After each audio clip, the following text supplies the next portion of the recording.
ආයුබෝවන් හෙසන නිවුස් සමගින් අද අපි කතා කරමු චර්නොබිල් මහා විනාශයේ ඒ අඳුරු කතාව ගැන. 1986 අප්‍රේල් 26 වෙනිදා පාන්දර 1:23ට තමයි මුළු ලෝකයක්ම හොල්ලපු ඒ මහා විනාශය සිද්ධ වුණේ. සෝවියට් දේශයට අයත් යුක්‍රේනයේ චර්නොබිල් න්‍යෂ්ටික බලාගාරයේ 4 වෙනි රියැක්ටරය පුපුරා යාම ලෝක ඉතිහාසයම වෙනස් කරනවා.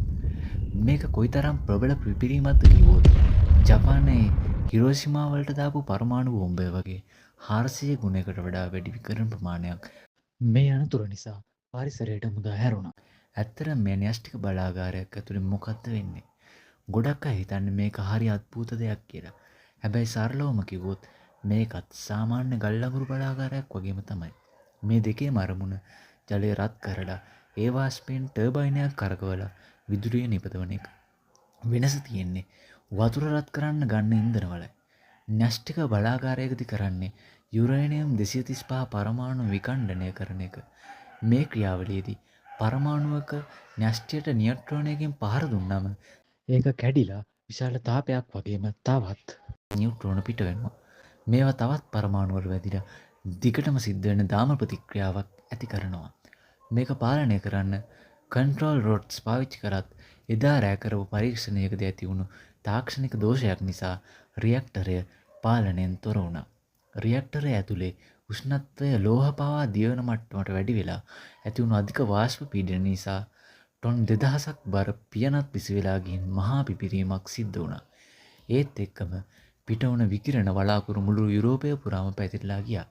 මේ අනතුරෙන් පස්සේ ප්‍රිප්‍යාට් නගරය ඇතුළේ යවටම ප්‍රදේශය සම්පූර්ණයෙන්ම මිනිස් පදිංචියෙන් තොර කලාපයක් වුණා.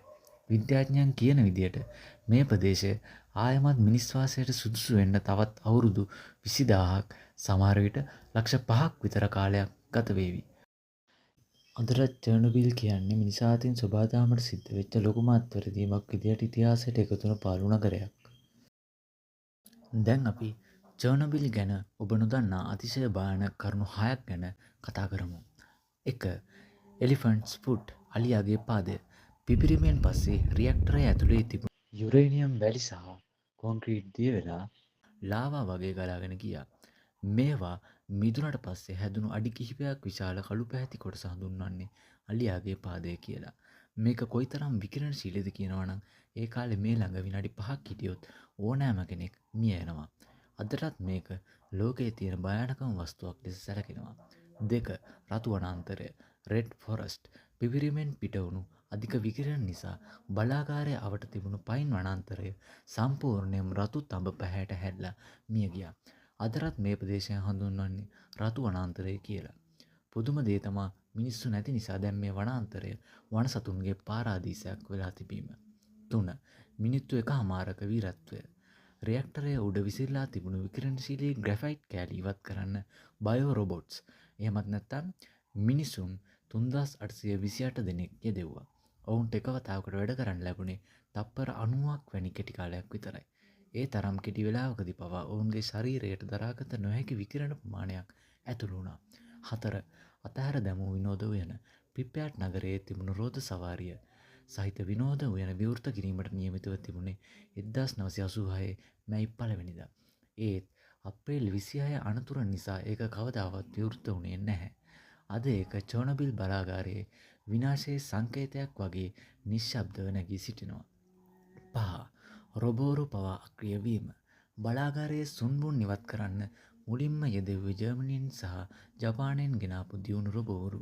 හැබැයි එතන තිබුණු අධික විකිරණ නිසා ඒ රොබෝවරුන්ගේ ඉලෙක්ට්‍රොනික පද්ධති විනාශ වෙලා වැඩ කරන්නේ නැතුව ගියා. අවසානයේදී ඒ වැඩේ කරන්න සිද්ධ වුණේ මිනිස් අතින්මයි. 6. සර්කොෆගස් විකිරණ පිටවීම පාලනය කරන්න පිපිරුණු රියැක්ටරය වටා යෝධ වාහනේ සහ කොන්ක්‍රීට් ආවරණයක් ඉදි කළා. 2016 දී නිව් සේෆ් කන්ෆින්මන්ට් නමින් හැඳින්වන ලෝ විශාලතම චලනය කළ හැකි ලෝහමය ව්‍යූහය ඒ මත තැන්පත් කරා. මේ වසර 100ක් පවතින ලෙස නිර්මාණය කර තිබෙනවා. චර්නොබිල් කියන්නේ නිකම්ම පාඩමක් නෙවෙයි. ඒක සොබාදහම විසින් මිනිසාට දුන්න ලොකුම අවවාදයක්. තාක්ෂණය කොයිතරම් දියුණු වුවත් ඒ පොඩි අතපසුවීමකින් මුළු ලෝකයක්ම විනාශ කරන්න පුළුවන් කියන එකට චර්නොබිල් අදටත් සාක්ෂි දරනවා. ඉතින් මේ වගේ තවත් කරුණු දැනගන්න SN නිවුස් සමග දිගටම රැඳී සිටින්න.